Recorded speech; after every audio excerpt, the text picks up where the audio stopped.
सभी को मेरा नमस्कार। मैं वैद्य दिग्पाल सिंह। आज मैं आपको आयुर्वेद के बारे में कुछ बताना चाहता हूँ कि आयुर्वेद क्या है और आयुर्वेद को क्यों अपनाएं। जैसे कि आपको जानते हैं कि आयुर्वेद दो शब्दों से मिलकर बना हुआ है, आयु और वेद।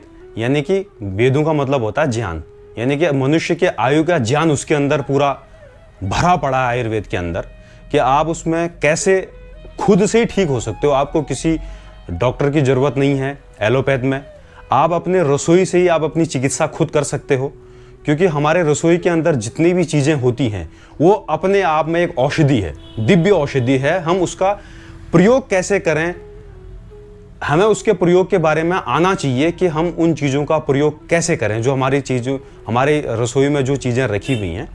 तो आयुर्वेद से मैं लगभग 2006 से जुड़ा हुआ हूँ, तो उसी क्षेत्र में मैंने आगे मैं काम करता चला गया उसमें, तो और उसके अंदर मुझे बहुत कुछ जानने का मौका मिला कि आयुर्वेद में क्या है, कैसे हम असाध्य रोगों को अपने घर पे ही खुद से ही ठीक कर सकते हैं। आजकल क्या है, मार्केट में जितने भी हॉस्पिटल हैं या जो भी वहाँ पे एलोपैथ की दवाइयाँ हम लोग उसका सेवन करते हैं, उससे जो है बीमारी तो ठीक हो जाती है, लेकिन शरीर में बहुत बड़ा उसका दुष्प्रभाव हो जाता है, जिससे आज देखने को मिलता है कि 30 साल 35 साल 40 साल की उम्र में किडनियां खराब हो गई व्यक्तियों की। तो वो यही कारण है कि हम एलोपैथ को अधिक मात्रा में हम उसका सेवन करने लग जाते हैं। तो उससे क्या है, बीमारी तो ठीक हो जाती है, लेकिन पता चले एक बीमारी ठीक करी, हमने 4 बीमारी और उसके साथ ले ली है। तो इसीलिए आयुर्वेद का सबसे बड़ी बात क्या है कि मानव शरीर में कोई भी दुष्प्रभाव नहीं होता आयुर्वेद का। आप उसको सेवन कर रहे हो, अगर वो आपको फायदा नहीं कर रहे, अगर वो आपको, तो आपको वो हानि भी नहीं करेगी। तो आयुर्वेद का एक फायदा ये है कि वो आपके शरीर में कोई हानि नहीं पहुंचाती है। आप उसका सेवन करते रहो, कोई प्रॉब्लम नहीं है, हानि आपको वो कहीं नहीं पहुंचाएगी शरीर में।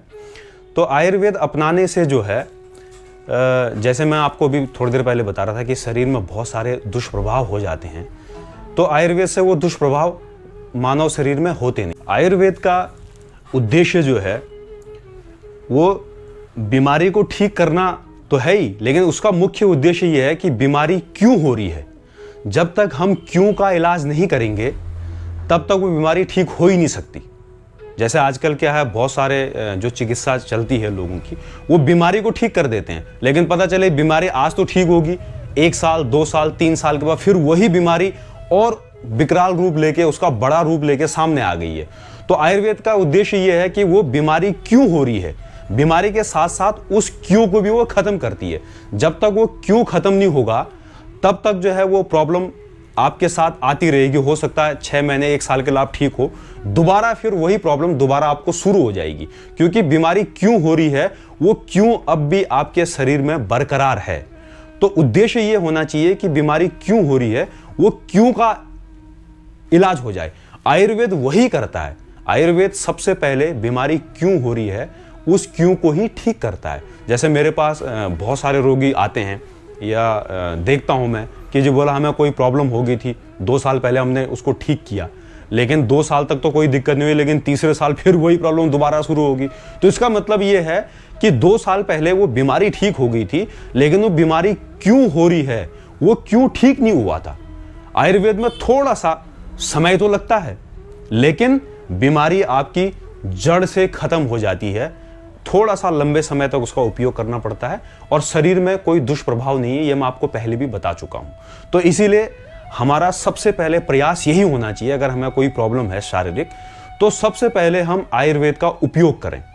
जैसे आयुर्वेद के लिए मैंने आपको बताया कि रसोई में जो है हमारी सारी दवाइयाँ होती हैं, जितने भी मसाले हम यूज करते हैं वो अपने आप में एक दिव्य औषधियाँ हैं, लेकिन उन औषधियों का उपयोग कब और कैसे करना चाहिए इसको हमको जो है उसका ज्ञान नहीं होता।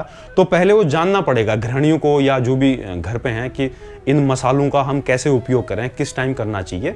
तो अगर जब हम उनको जान लेंगे, बहुत सारी पुस्तक मिलती है मार्केट में, आप खरीद सकते हो, तो जब हम उनको जान लेंगे कि कैसे हमको उसको उपयोग कब और कैसे करना है, तो हमें कोई बीमारी हो ही नहीं सकती, हम घर बैठ के खुद से ही ठीक हो सकते हैं। तो आयुर्वेद का ये लाभ है। उम्मीद करता हूं कि आपको जानकारी अच्छी लगी होगी। आगे से आप भी आयुर्वेद को अपनाएं और तब तक के लिए मस्त रहें, आयुर्वेद को अपनाते रहें, स्वस्थ रहें। जय हिंद।